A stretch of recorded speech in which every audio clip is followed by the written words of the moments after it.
gracias al Señor que podemos estar en su casa, amén.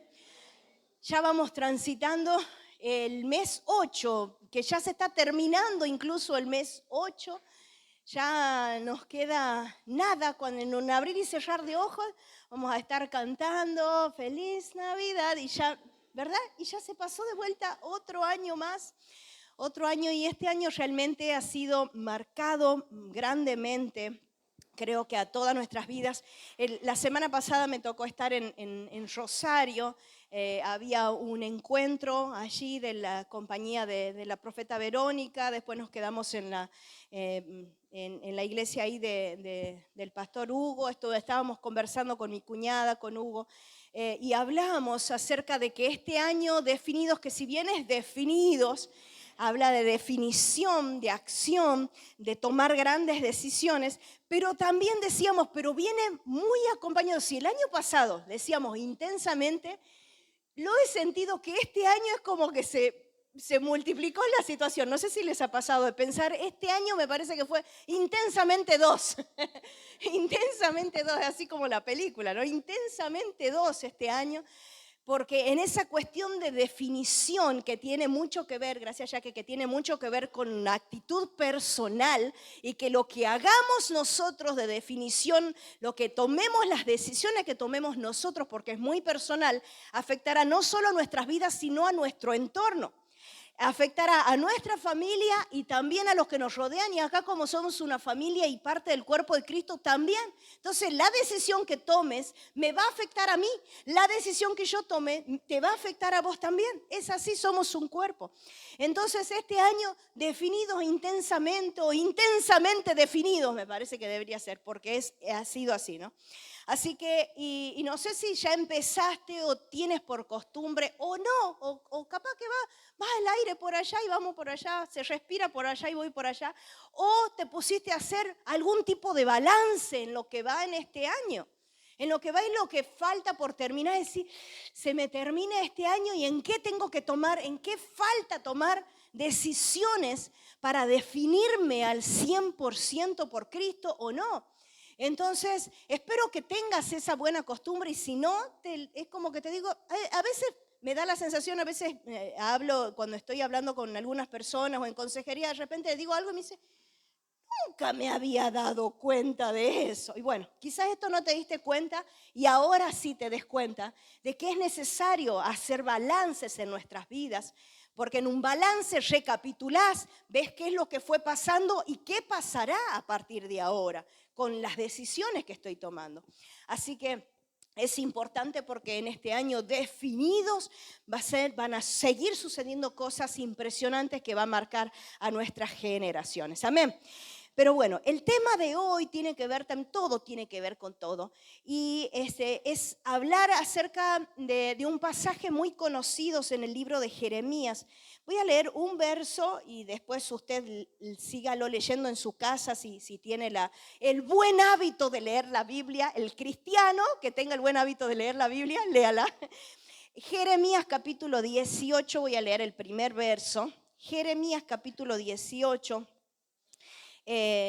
Habla de allí de una situación que le pasó a este profeta Jeremías en un lugar específico, que era estar con el alfarero. Jeremías capítulo 18 está aquí, verso 1, dice, palabra de Jehová que vino a Jeremías diciendo. Dice, levántate y vete a casa del alfarero y allí te haré oír mis palabras. Levántate, a ver, puede decirlo conmigo este verso. Levántate y vete a casa del alfarero y allí te haré oír mis palabras. El primero y segundo verso, ley, ¿sí? Después usted léalo, qué sucedió así hasta el verso número 10 aproximadamente. Bueno. Aquí habla del profeta Jeremías, el profeta llorón. No sé si tiene que ver con este. ¿Dónde está el Jeremías de acá? Ahí está, llorón, dice. Mire, ¿qué caso? No, yo lo conozco, usted lo conoce chiquitito, yo le conozco ahí adentro y sé que... Jeremías, el profeta llorón, pero ¿por qué le decía llorón? Porque él también hizo el libro de Lamentaciones, de Apocalipsis, digo, no, ese era otro. Lamentaciones, y es todo como un lamento, un dolor que le pasaba dentro del alma a Jeremías.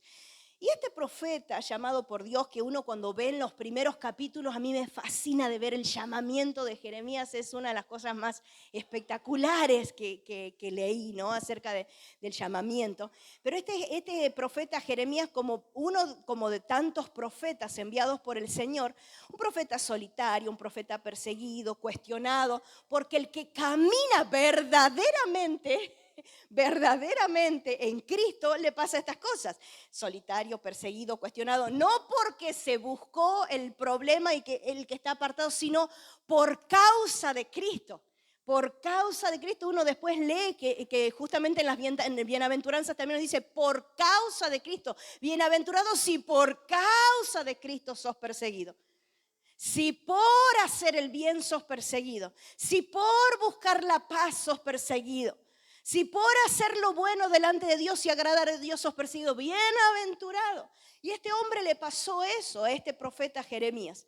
Y traía palabra al pueblo, pero el pueblo por supuesto que no quería oír. Les estaba advirtiendo, van a ser entregados a sus enemigos, hagan algo, tengan un cambio de actitud. ¿Y qué es cambio de actitud? Es la definición de arrepentimiento. Tengan un cambio de actitud.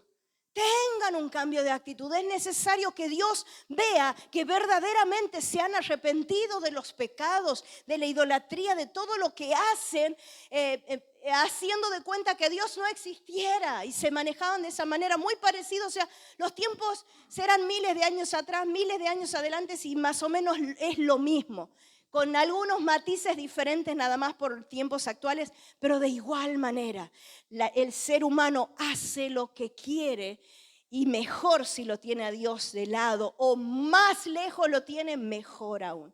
Y esto pasaba allí con Jeremías y con el pueblo, y él hablaba al pueblo y les decía de parte de Dios, van a tener una oportunidad, pero si se arrepienten. Pero de igual manera el pueblo no quería escuchar. Pero en este verso 2 que leemos, que le dice, levántate, le da una orden.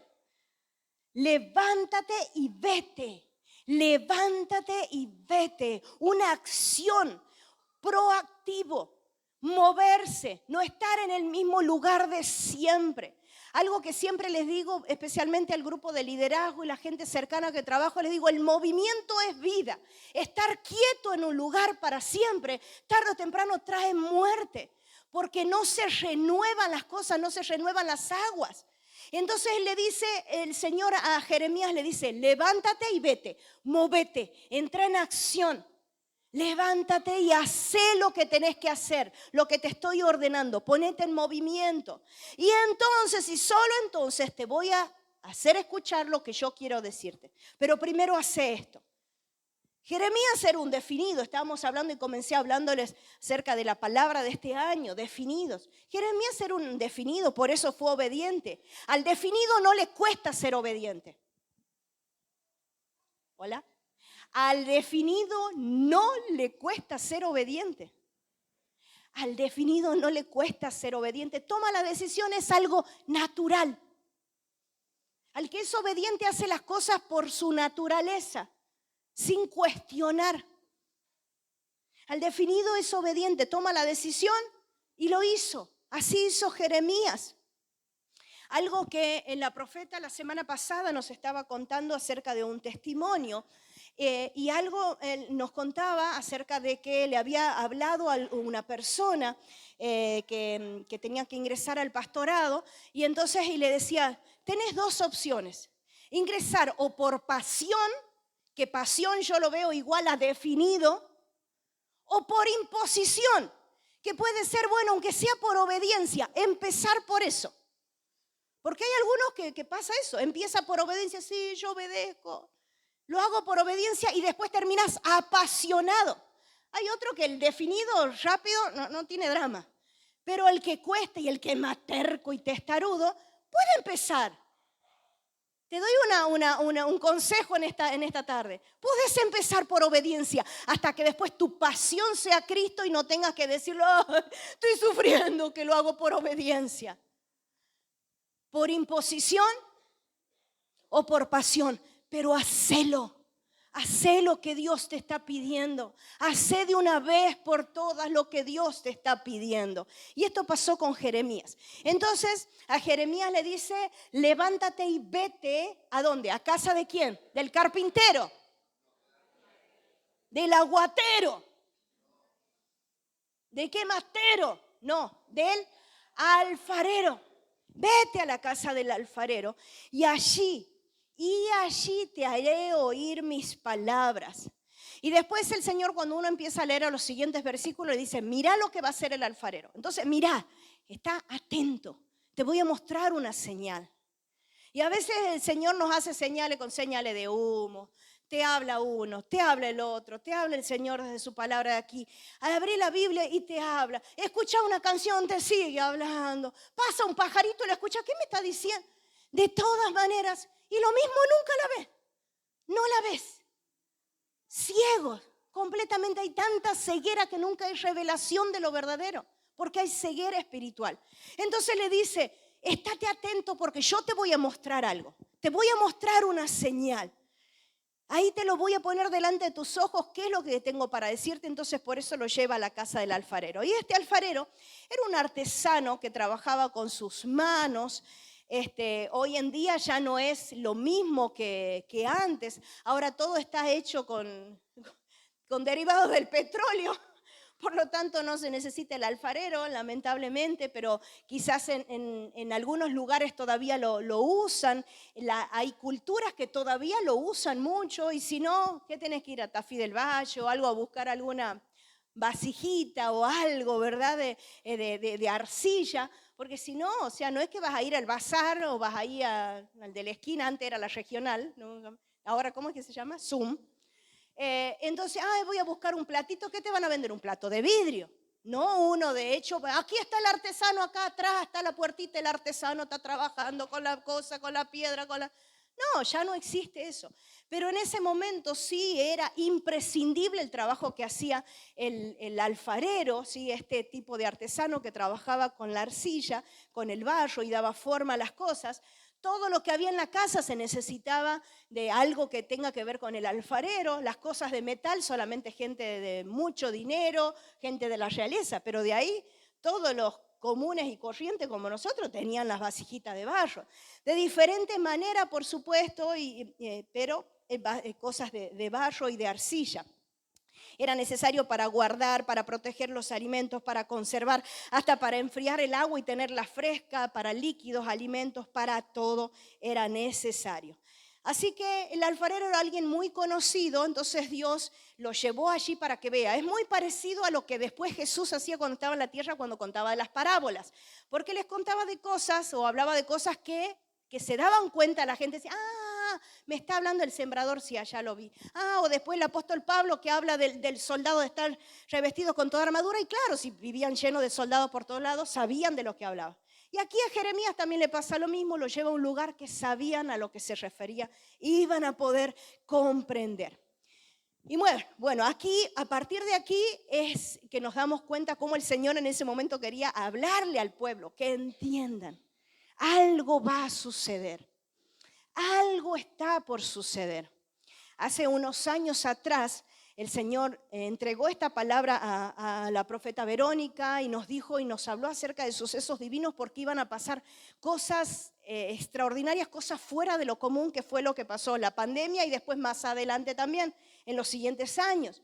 Y de aquí hasta el 2030 vamos a seguir asombrándonos con cosas que sí, pero hace 60 años que no pasa. Calculan hace 300 años que no pasaba esto en el planeta. Son cosas asombrosas que suceden, ¿no? Entonces, de una u otra manera, Dios quiere hablar. De una u otra manera, Dios quiere seguir hablándonos. El asunto es que nosotros si queremos escuchar la voz de Dios o no.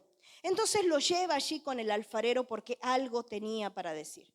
Y cuando vemos en los versículos siguientes, como hace rato les dije, le empieza a hablar acerca del proceso. Palabra que para muchos es como si dijera una mala palabra prácticamente. Y es una palabra habitual del léxico que tenemos, que tiene mucho que ver y lo podés asociar con una fábrica, o con algo, o hasta en tu propia casa, Alicia, que está ahí amasando, decís, hago esto, después sigue lo otro, después pone lo otro, o no. Coco, pásame aquello. Y pasa lo otro, y las medidas, y todo eso. Y todo eso, el número 1, tal cosa, número 2, tal cosa, número 3, es parte de un proceso, porque si bien tenés por separado la materia prima, estás pensando ya que vas a tener el rico pan que después trae para la Santa Cena, ¿o no? Entonces, necesito hacer esto, esto y esto para conseguir esto. Eso es proceso. Pero cuando hablamos de proceso en la vida espiritual, cuando hablamos de proceso en nuestra vida familiar, en nuestro trabajo, en todas nuestras actividades, ahí ya no nos gusta nada. Proceso, te hago el pancito, pero proceso conmigo, Dios, ahí no. Mejor me gusta más lo que hace rato leímos. Al instante fue sana. ¿Puede suceder? Sí. Pastor, está el pastor Horacio y toda la vida escuché acerca de milagros. Yo toda mi vida, para mí el milagro siempre fue algo como natural, porque lo vi, porque lo experimenté desde mi propia vida y a mucha gente que me rodea, y lo escuché miles de veces de parte de mis padres. Sé que el milagro es así y puede suceder así, pero también existe el proceso. ¡Ay, ¿por qué? ¿Por qué tiene que existir el proceso? Existe el proceso. Y el proceso de lo que le hablaba aquí con este artesano que era el alfarero, llevaba 2 cosas sobre todo, moldeado y cocción. Moldeado y cocción. En el moldeado, que primero buscaba la materia prima adecuada a lo que él ya tenía la visión, qué es lo que iba a realizar. Entonces, cuando tenía esa materia prima, la arcilla, el barro, estaba mirando, primero miraba y revisaba, porque ahí va contando en la historia, cómo era, si estaba en condiciones o no, si tenía alguna espinita, alguna impureza, un pedazo de barro le fue de que no tenía que ver, no sé cómo llegó ahí, lo sacaba hasta que quedaba la materia prima como correspondía. Y empezaba a moldear lo que quería, ¿verdad? Cuando lo moldeaba, revisaba si estaba bien, si tenía la textura correcta, sin imperfecciones, sin rajadura. No vaya a ser que alguien tome con un vaso así y se lastime. No sé, algo, el acabado de la vasija. Pero incluso pasó ahí la oportunidad de que Jeremías vio cómo el alfarero, cuando ya estaba terminando un trabajo, de repente dijo, no, esto no me sirve. ¡Pah! Lo rompió para volverlo a hacer al trabajo como quería.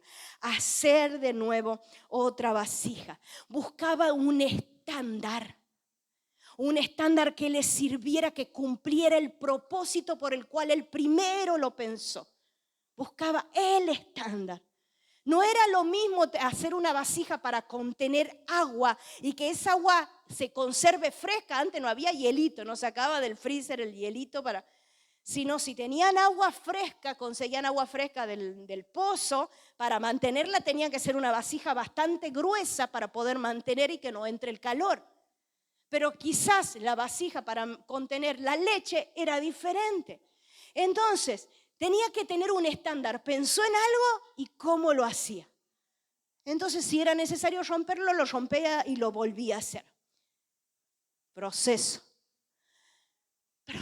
Respira un poquito. Ay, proceso, Señor. Ahora sumar el Señor. Proceso, Señor. ¿Será eso, Señor? Proceso, Señor. Y la otra parte del proceso es ser el moldeado, y la otra parte, perdone que voy muy rápido, pero vamos ahí. La cocción del utensilio. La cocción. Una vez que estaba conforme, que estaba todo listo, muy bien, a cocinar se dijo. No podía quedar eso, el barro en crudo, tenía que cocinarlo. Y tenía que ser la cocción adecuada. El fuego era muy importante para eso. Si se descuidaba el fuego, si el fuego perdía el calor, entonces resultaba una vasija de una calidad inferior. Ya no sería tampoco como él la planeó, ni la diseñó, ni la pensó cuál sería el producto final. Sería de menor calidad y en algún momento seguramente se iba a romper. Así que el fuego tenía que ser fuerte y constante a una temperatura elevada para que la cocción sea perfecta. Proceso, moldeado y cocción, moldeado y cocción. Una vez que estaba moldeado, una vez que estaba bien cocido, listo para el uso, listo allí para el uso. Dios conoce, hermanos, cuál es nuestro futuro. Dios conoce porque Él nos diseñó, nos creó.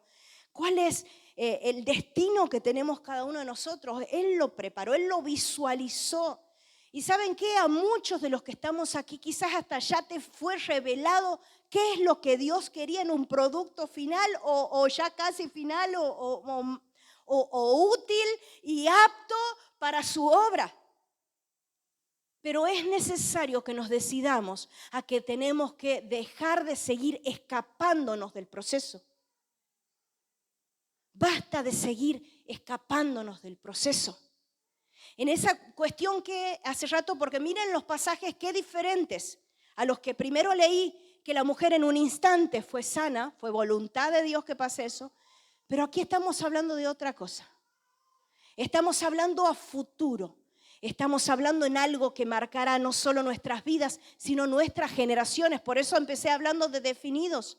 Lo que decidamos hoy nos marcará por las generaciones y marcará a nuestro alrededor. Por eso es necesario que dejemos de seguir escapándonos del proceso.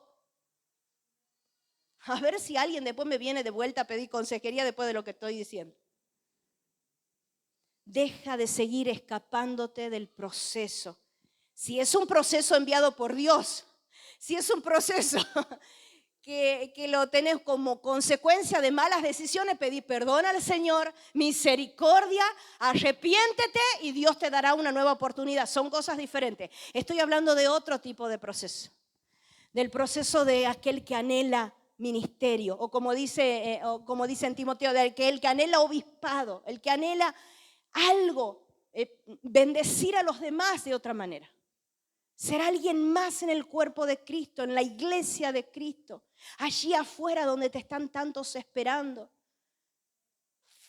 Señor, dejar de seguir escapándonos. A veces pensaba que muchas veces nosotros como arcilla, o como barro algunos, o arcilla, o no sé si quieres ponerte, no sé, sos yeso, yo soy muy blanca de ese yeso, capaz uno es más, no sé. Bueno, me dicen. Sabía que iba a saltar. ¿Saben qué? A veces la arcilla, nosotros, nos levantamos contra el Creador, contra el alfarero, con nuestras actitudes, con nuestras decisiones o con nuestras no decisiones. También nos escapamos. Con esa voluntad a veces inquebrantable que tenemos y no dejamos que el alfarero haga el trabajo que tiene que hacer. Nosotros le queremos dar las instrucciones, ahora por acá, ahora hace esto, necesito esto, ahora no, ahora déjame tranquila, déjame tranquilo, hasta que lo procese, hasta que entienda tu voluntad. No lo va a terminar de entender nunca. O sea, si alguna vez pensaste, hasta que entienda tu voluntad voy a seguir andando, no vas a andar nunca. Porque nuestros caminos no son los mismos que los de Él, nuestros pensamientos no son los mismos que Él. Yo lo que necesito es amarme, apasionarme por Él, por su presencia, por decir, Señor, soy obediente, estoy aquí definido por ti y me meto. Vamos, Señor, ¿querés que vaya por acá? Vamos por acá. Pero en esa cuestión de escaparle al proceso y de empezar a quejarnos y decirle, quiero que sean así las cosas y no como Dios quiere, por eso muchas veces se atrasa. Hablamos del moldeado, hablamos del fuego. El fuego, ¿qué representa para nosotros el fuego? Hasta los niños en la escuelita dominical aprenden. ¿Qué representa el fuego para nosotros? El Espíritu Santo. El Espíritu Santo es la obra más importante que tenemos que tener en nuestras vidas. Viene en el combo cuando nos convertimos a Cristo, cuando le decimos sí a Jesús. Y está allí plasmado un sello, dice, te puse como un sello en tu corazón, el Espíritu Santo.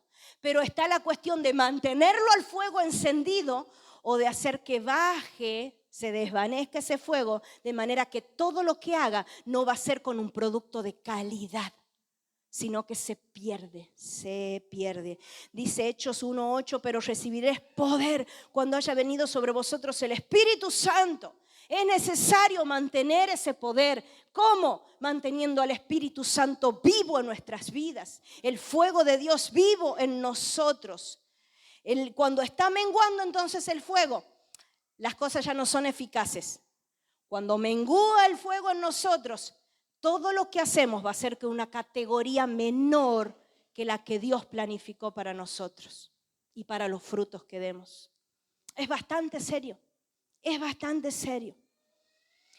Y para terminar esto y no dejarlo como suelto porque quizás a alguien pueda servirle, cuando está, por eso le dije que lea hasta el versículo 10 porque más adelante le habla el Señor acerca de lo que iba a hacer con el pueblo, iba a ser entregado a sus enemigos.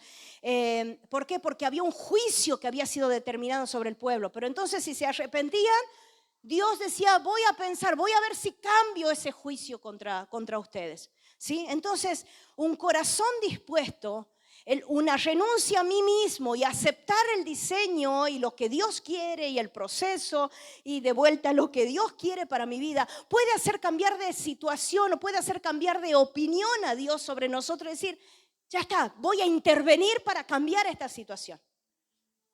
A veces eso, últimamente les estuve diciendo a la gente de liderazgo, miren, yo pienso que es así, así, así. Necesito que me hagan cambiar de opinión. Necesito que me hagan cambiar mi manera de pensar. Ustedes pueden hacerlo. Vamos, métanle pilas, háganme cambiar de opinión de lo que pienso sobre esto. Y así a veces nos dice Dios, haceme cambiar de opinión.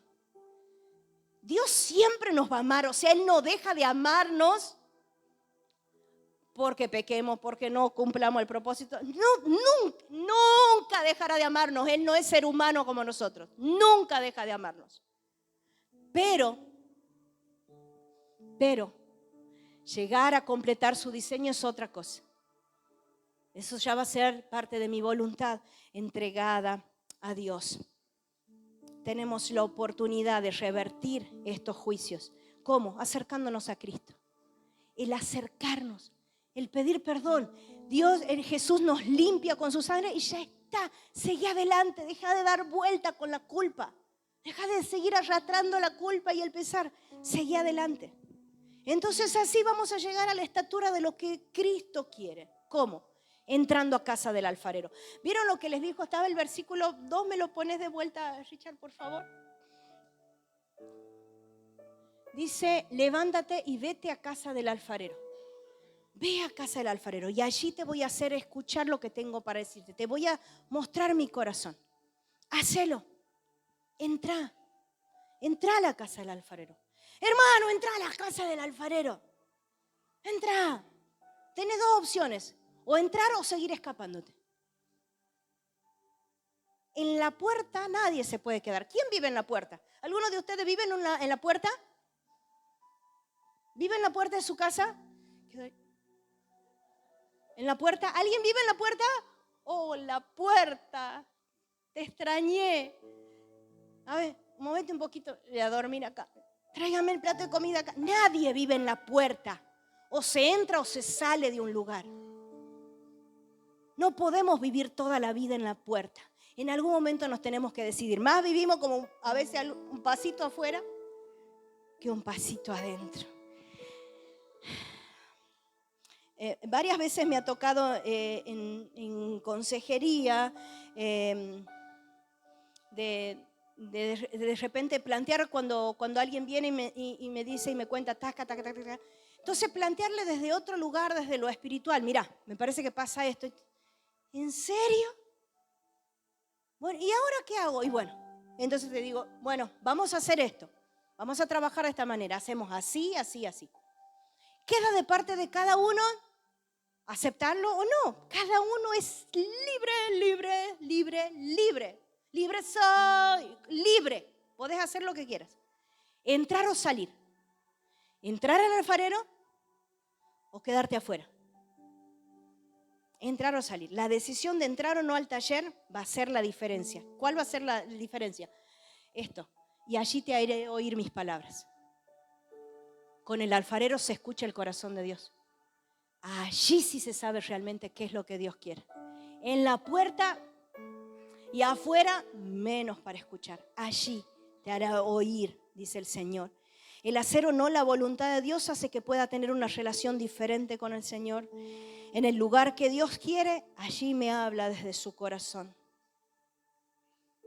Este es un año de definición.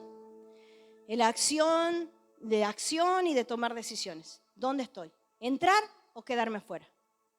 Entrar o quedarme afuera. El 31 de diciembre a las 23:59 vas a pensar, ¿qué hice este año? ¿Entré o me quedé fuera? No esperes dar hasta el 31 de diciembre a las 23:59. Decidite hoy, 24 de agosto, 20:30 horas. Me decido. ¿Entro o salgo? Hasta si me quedo en la puerta, estorbo. ¿O no? Estorbo al que quiere entrar. Incluso Jesús lo dijo. O entrás o salí, porque si no, estás estorbando, le dijo a los fariseos, al que quiere entrar y estar cerca de él. Al que quiere entrar y estar en el propósito y caminar y de repente ver el diseño de Dios en tu vida. Qué maravilloso es nuestro Dios. Yo me asombro de decir cómo Dios puede seguir pensando en mí. Mira esto del profeta Jeremías hace miles de años atrás. Y hoy Dios nos sigue diciendo, ¿vas a entrar o vas a seguir afuera? Jesús siempre te va a invitar. Pasa, vení de este lado. Amén. ¿Qué le parece si oramos al Señor? Ponete de pie allí. Gracias, Señor, por tu palabra. Gracias por este desafío de fe, de obediencia, de amor, de pasión hacia ti, Señor. Gracias, Padre. Tú conoces nuestros corazones, Señor, y conoces y sabes y sabemos cuál es la situación en la que estamos. Cuánto tiempo seguir mirando desde afuera, cuánto tiempo quizás seguir pensando que en la puerta lo es todo, como la profecía del profeta Ezequiel, que el agua solo hasta los tobillos es suficiente de Dios. Pero Dios hoy nos invita a dar un paso más de fe, un paso más para poder llegar a la altura y a la plenitud de lo que Dios quiere para nuestras vidas.